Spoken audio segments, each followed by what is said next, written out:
তো এখানে আমরা এনসিটা যদি বাদ দিয়ে দিই, এনসি মানে নট কানেক্টেড, এটা যদি বাদ দিয়ে দিই বাকি থাকতেছে কয়টা? পাঁচটা। তাহলে আমরা বলতে পারি আমাদের সিম কার্ডের কার্যকরী লাইন কয়টা? পাঁচটা। কার্যকরী লাইন গ্রাউন্ড সহকারে কি? পাঁচটা। গ্রাউন্ড সহকারে পাঁচটা। আচ্ছা যদি আটটা হয়, তাহলেও কার্যকরী কয়টা? পাঁচটা। তো আটটার মধ্যে সেম কন্ডিশনে আমরা এটা মিলাবো। গ্রাউন্ডটা আগে খুঁজবো।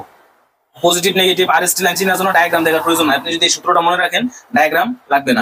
আপনি গ্রাউন্ডটা খুঁজে পাইলে সব পেয়ে যাবেন। কিভাবে? গ্রাউন্ডটা যখন পাবেন, গ্রাউন্ডের উপরটা কি হবে? পজিটিভ। তো পজিটিভের সাথেটা কি হবে? রিসেট, তারপর ক্লক। এটা তো ডায়াগ্রাম লাগবে না, একদম মুখস্থ করে ফেলবেন। ঠিক আছে। আচ্ছা আটটার ক্ষেত্রেও সেম, আপনি গ্রাউন্ডটা খুঁজে বের করবেন। গ্রাউন্ডের উপরটা কি হবে? পজিটিভ, মানে ভি সিম বা বিডিডি বিআরজি যেটাই থাক, মানে ভোল্টেজ। আর তারপরটা রিসেট, তারপরটা ক্লক। একটা বাদ যাচ্ছে না? তো সেম ভাবে এটা যদি গ্রাউন্ড হয় তাহলে এটা এনসি, এটা ডাটা, তাহলে এটা বাদ যাচ্ছে। তার মানে এটাও এনসি, এটাও এনসি। তার মানে এই দুইটা কি দরকার নাই? এটাও এনসি, এটাও এনসি। তার মানে আটটাও যদি হয়, আটটার মধ্যে আমাদের এই মেইন এই এনসি বাদ দিলেও আমাদের কার্যকরী কয়টা?